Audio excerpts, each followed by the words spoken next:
Now, of course, the biggest mistake that you could make in fantasy football drafts is drafting guys that don't score a lot of fantasy points, right? Picking the wrong players ultimately is what's going to make you get dead last in your fantasy football league. But in reality, even if you were to go out there and find a way to identify what players can be league winners this next season, maybe you only get second place, maybe you only get third. But to actually unlock the elite level ceiling to win your fantasy football league, you need to avoid these 6 mistakes on draft day. Your first one being is caring about bye weeks. Now, I understand it doesn't matter if you just started playing fantasy football this year or this is year 30 of your fantasy football career.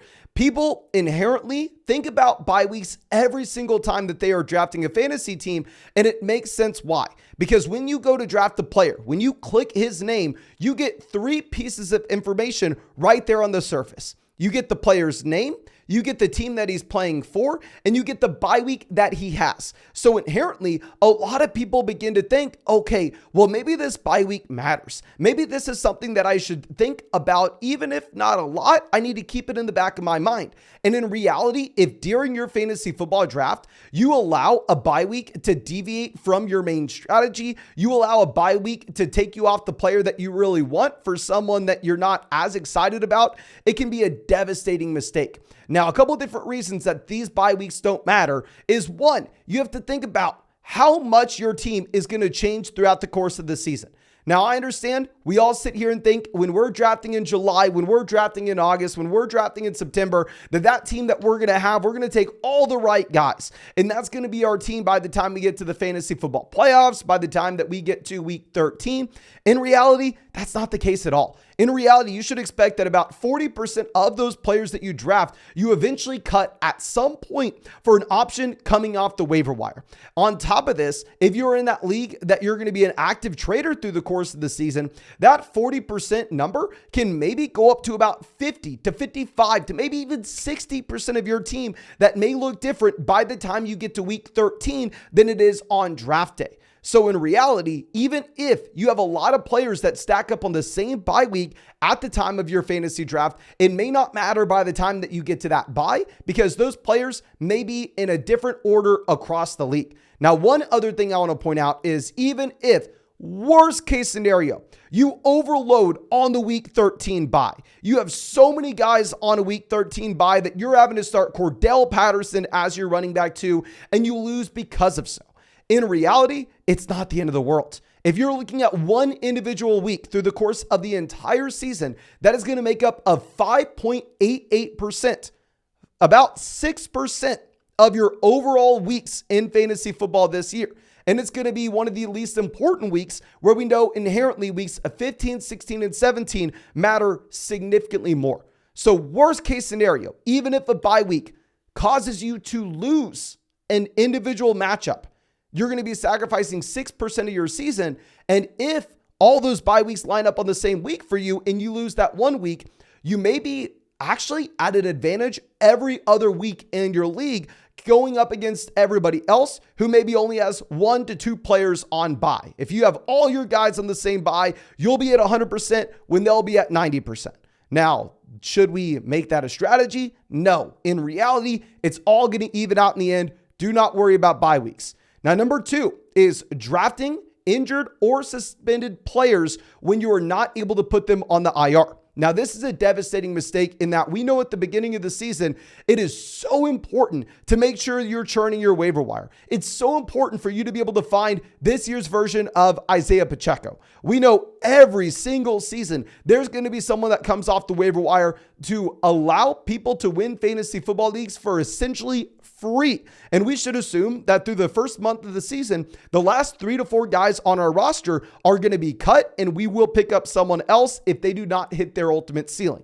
So if you are having a suspended player down there at the bottom of that bench, such as Jamison Williams, and that is prohibiting you from going through and actually making those moves through the first 6 weeks of the season, you're going to be putting yourself at a large disadvantage from a roster construction, a roster flexibility standpoint during this season. Now, of course, if you're going to be drafting like in an Underdog Fantasy tournament, where there it's going to be best ball, you're not making moves during the season, and you're just trying to optimize for the highest ceilings possible in weeks 15, 16, 17, that's going to be a little bit different because you're not going to sacrifice the ability to make those waiver wire moves at the beginning of the year. And at the same time, we should be trying to think about those final 3 weeks and the super large field best ball contest, where it's like a $5 buy-in, $75,000 prize pool in that puppy draft. So different on Underdog. And of course, if you want to get into an Underdog draft with us, or if you want to go check out any of those player props, my favorite player prop right now on Underdog is Jamar Chase versus Davante Adams on receiving yards. You're actually getting Jamar Chase plus 25 receiving yards in comparison to Davante Adams.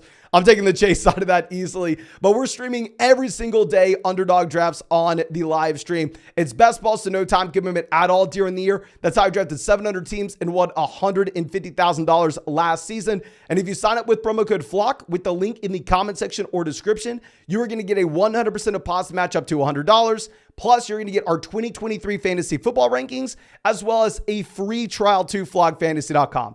Available in damn near every state. You can see the states here, but go have some fun getting into some drafts with us on the live stream. Now, our next mistake is going into your exact draft with an exact league strategy.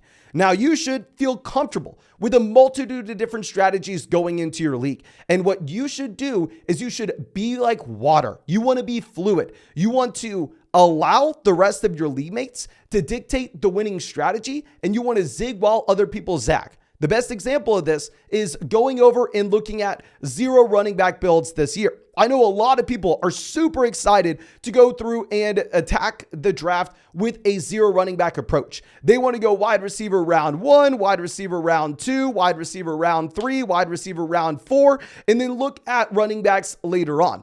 Well, if all your league mates are grabbing running backs / wide receivers early, that may not be a bad strategy. That may be what you want to do. But if all your other league mates are going through and grabbing wide receivers early, and all of a sudden guys like Bijan Robinson are falling to the second round, Jonathan Taylor is falling to the second round, should you stick with that strategy just because that's what you thought was going to work going into your draft?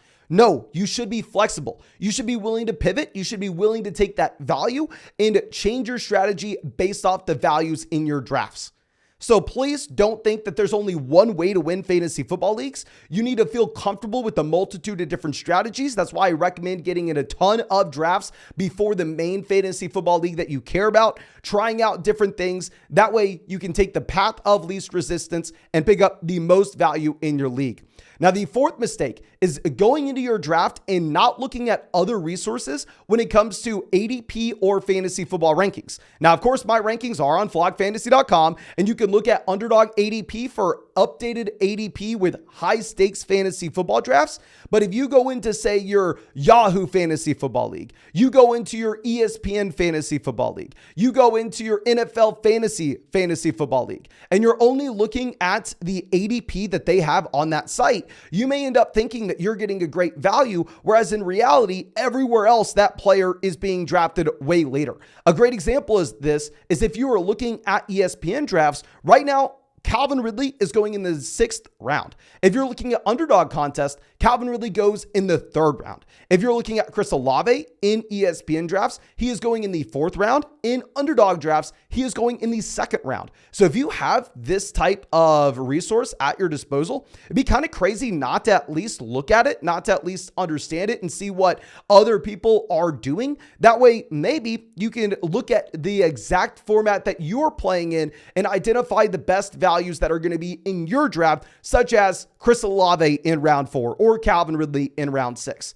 But our next mistake is going to be drafting a backup quarterback / tight ends. Now, in some instances, it makes sense, right? And of course, in Underdog drafts, you're going to be drafting multiple backup quarterbacks, multiple backup tight ends, but it's best ball, it's a little bit different. Here, we're talking about a shallow league where you have access to the waiver wire. Now, of course, the more bench spots that you're going to have, if you're pushing 20 roster spots, even 19, 18 roster spots, there maybe it makes sense to grab a quarterback or a tight end. I'm talking about those shallow redraft formats where people have like 6 bench spots, and for whatever reason, they grab Josh Allen and feel like they should take Kirk Cousins as well. It really makes no sense because you're going to be burning that roster spot on your bench when you're never deciding to start Kirk Cousins over Josh Allen. And even if Josh Allen were to go down due to an injury, you would easily be able to go to the waiver wire and find another quarterback option, and you could stream the position in playoff matchups. I would say the same thing with tight end. Now, it's going to be a little bit different in determining where you draft backups based off when you draft your starter.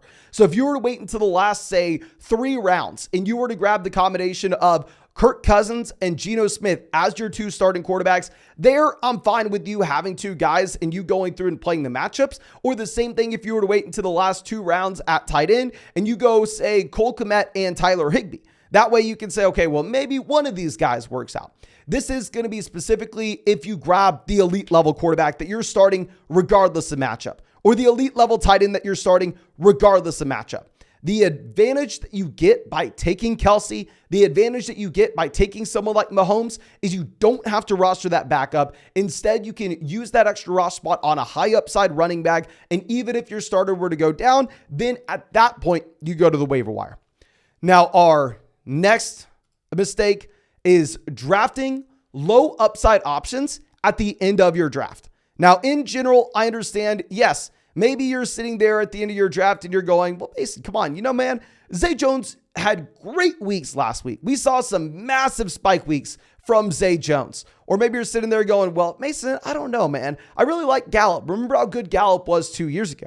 In reality, that's not maybe true. Maybe Van Jefferson can be a top 36 wide receiver this next season. And if you were to get him at like wide receiver 60, you get some value on top of that. And of course, in underdog drafts, that stuff matters. But in your casual, shallow redraft format, it really doesn't. Because even if you were to go through and say draft a wide receiver 6 and he turns out to be a top 36 guy at the position, he's never really going to be moving the needle for you based off the replacement level options you're going to have at that position on the waiver wire.